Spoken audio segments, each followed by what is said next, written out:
네, 기본소득당 용혜인입니다. 후보자님 이거 진행하시죠. 예, 예. 후보자님 이거 국회의원들이 다 요구했던 자료예요. 근데 맞습니다. 이거를 제출을 안 하고 계시다가 오늘 들고 와서 피켓으로 보여주겠다고 하신 거예요, 지금. 네. 이 얼마나 국회를 무시하는 그거 행태이십니까? 제가 답변 드려도 되겠습니까? 아니요. 이거 자료들 네. 저희 국회의원들이 아까 제출 요구한 거 점심 이전까지 꼭 철저하게 다 제출해 주시길 바랍니다. 다 제가 오늘 청문회에서 소상히 질의하겠습니다. 밝히겠다고요. 질의하겠습니다.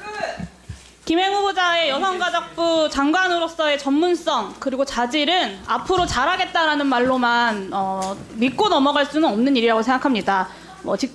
그동안 어떤 사회적 정치적 활동을 해왔는지 그 길을 면밀하게 살펴보는 것이 필요한데요. 그 점에서 언론을 직접 운영하신 김행 후보자 경력에 대해서 검증을 하려고 합니다. 사실에 기반해서 성실하게 답변해 주시면 좋겠습니다. 2018년 미투 운동이 있었습니다. 수십 년간 은폐됐던 성폭력이 고발되는 과정에서 언론사가 2차 가해를 저지르는 경우들이 빈번했습니다. 네, 그래서 이 문제를 해결하기 위해서 여성가족부가 성희롱 성폭력 사건 보도 시 따라야 할 보도 윤리를 발표했습니다. 언론사에 몸담고 계신 데다가 양평원장 공직 경험까지 있는 후보자께서 잘 알고 계실 텐데요. 이 화면에 나온 내용들 다 동의하시죠? 질의를 안 듣고 계시니까 지금 네, 이것도 동의합니다. 답변을 못 하시는 거예요. 아니요, 질의를 좀 동의합니다. 들으세요. 네네. 후보자께서 사전 답변으로 성범죄에 대한 잘못된 사회 통념이 언론 보도를 통해서 확산되지 않도록 유의해야 한다고도 답변을 하셨습니다. 맞죠? 네. 네, 동일한 취지로 수립된 게 한국기자협회의 성폭력 범죄 보도 세부 권고 기준입니다. 화면에 나온 내용들 동의하시죠? 네. 네. 그리고 마지막으로 한국기자협회 인권보도준칙을 보겠습니다. 성평등한 언론을 위해서 이 보도준칙이 필요하다는데, 이 원칙이 필요하다는데 동의하십니까? 네, 동의합니다. 네, 한 언론사의 수장으로서 이 원칙들 다 지켜가면서 언론사 운영하셨습니까? 그것에 대해서 제가 말씀드리겠습니다. 원칙들 저 지켜가면서 원칙을 지키려고 운영하셨냐고요? 정말 노력 많이 했습니다. 노력을 많이 하셨다. 원칙을 지키고자 노력했던 결과가 이렇다면 저는 여성가족부 장관 될 자격 없다고 생각합니다. 하나하나 보여드리겠습니다. 네. 네. 싫어요 207번 외쳤으나 제자에게 몹쓸 짓한 60대 교수, 30대 남성 집들이 한 후 정말 파렴치한 짓 저질렀다. 몹쓸 짓, 파렴치한 짓 같은 표현으로 가해 행위의 심각성을 축소하는 잘못된 보도입니다. 자, 그 썸네일 보이세요? 네. 네, 후보자님 딴 거 하지 마시고 좀 질의에 집중 좀 해주세요. 피해자에 대한 편견을 강화하고 모욕감을 안길 수 있는 아주 악의적인 이미지들만 골라 쓰셨습니다. 다음 페이지 넘겨주세요. 네, 소속사가 여자 연습생에게 속바지 벗고 사진 보내라. 연인이 성관계 거부하자 목에 베개 밟아놓고 밟아서 기절시켰다. XX 빠는 거 아니야. 여자 동기들 집단 성희롱한 남자 생도들. 네, 한국기자협회에서 지적했던 불필요한 성적 상상을 유발하는 사례의 전형입니다. 기사 제목부터 내용까지 피해자들을 성적 대상으로 삼는 비윤리적인 묘사가 아주 가득합니다. 그리고 네, 파주 택시기사 사례범. 피해자가 놀랍게도 이 직업이었다. 피해자의 직업이 범죄의 원인이 된 것처럼 보도를 하면서 가십거리 삼는 전형적인 2차 가해 보도입니다. 서울 지하철 조심해야 된다. 심지어 이 기사는요, 시정조치 전에는 아가씨 다리 좀 벌려봐 라는 말이 저 기사 제목 앞에 들어가 있었어요. 성범죄를 자극적으로 묘사해놓고 피해자가 조심하면 성범죄를 피할 수 있다라는 인식을 명백하게 확산시키고 있는 2차 가해 보도입니다. 이 사례들만 놓고 이야기를 하면 뭐 침소봉대한다고 하실까봐 제가 여러 가지 사례들을 갖고 왔는데요. 위키트리의 성범죄 관련 보도가 대부분 다 이렇습니다. 2대1로 땡땡을 하자고 하반신 엉덩이에 비비며 신음하는 여성. 제가 정말요 이 질의를 준비하면서 너무 혐오감이 들어가지고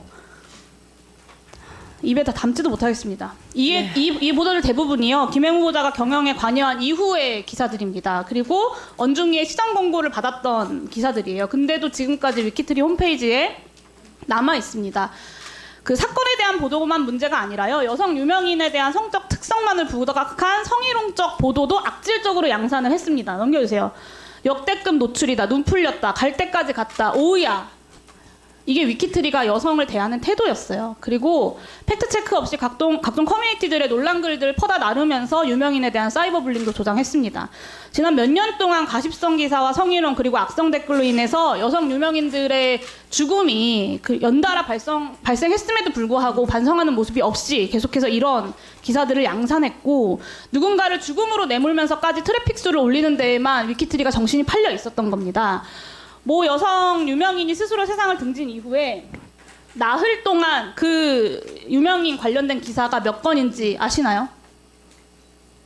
73건입니다. 네. 생전에도 굉장히 집요한 가십성 보도로 그 고인을 괴롭혔거든요. 근데 사후에도 무분별한 기사화로 죽음마저 논란으로 만들었어요. 저는 황색 언론이라는 말이 고상하게 느껴질 지경입니다. 김행 후보자께서 이런 기사들로 돈을 버셨어요. 그러니까 혐오 장사로 주가를 79배를 급등시켜서 100억대의 주식 재벌이 되셨습니다. 돈을 벌기 위해서는 여성 인권이든 2차 피해든 크게 개의치 않는다. 트래픽 수만 올리면 성공한 기업이다. 이런 마인드로 회사를 운영하면서 차별과 혐오에 기생해서 100억이 넘는 자산을 증식을 시켜놓고 여성가족부라는 공직까지 맡겠다는 건 너무 욕심이 과하신 것 같습니다. 악질적인 성차별적인 2차 가해적 보도를 양산했던 언론사의 수장이 성폭력 피해자들을 보호하고 성차별적 문화를 개선해 나가야 하는 성평등 부처의 수장이 될 수 있다고 생각하시나요? 저는 이런 기사들 본 적 분명히 있으시죠? 네, 제가 이것과 관련해서 말씀을 드리면 저희가 저도 이제 사실은 이제 저희가 대표이사도 있고 편집국장도 있고 합니다. 그래서 저도 사실은 이제 뭐 부회장이 기사를 직접 안 보니까 그렇다고 면책하겠다는 얘기가 아닙니다. 저도 부끄럽고 이게 지금 현재 대한민국 언론의 현실이기도 합니다. 본인이 그 언론사의 대표세요. 저도 마찬가지고요. 본인이 그 언론사의 대표시고요. 부회장이 기사 하나하나를 보지 않는다 하더라도 그래서 언론사의 운영 기조와 방침이라는 게 있는 겁니다. 그래서 제가 그렇게 언론사를 운영하신 거예요. 그래서 제가 말씀을 드리는데요. 이야기하셨는데 부끄럽다고 이야기하시면 지금 그 자리에서 전 사퇴하셔야 된다고 생각합니다. 제가 말씀드리겠는데요. 사퇴하세요. 부끄럽다고 인정하셨으니까. 여성가족부 장관 부처의 장으로서 본인이 이런 언론사를 운영했던 대표로서, 현직 대표로서 어울린다고 생각하십니까? 그 지적사항을 그 시비를 쭉 보시면요. 제가 언론사의 부끄러운 현실이라고 말씀드리는 이유는 그 시비 순서를 쭉 연도별로 보시면요. 대한민국의 큰 언론사, 저희보다 훨씬 큰 언론사, 메이저 언론사 1, 2, 3위가 다 들어가 있습니다. 이 얘기는 무슨 말씀이냐면 그래서 제가 부끄러운 대한민국의 언론사라고 하고요. 저희는 그래서 21년부터 그래서 제가 이렇게 얘기했어요. 무능이 아니라 유능의 결과라는 걸 이따가 그걸로 유능이 아니고요. 그래서 21년부터 저희가 옴부드맨 제도를 운영을 해서 이렇게 도저히 언론사가 갈 수가 없다. 그래서 제가 네.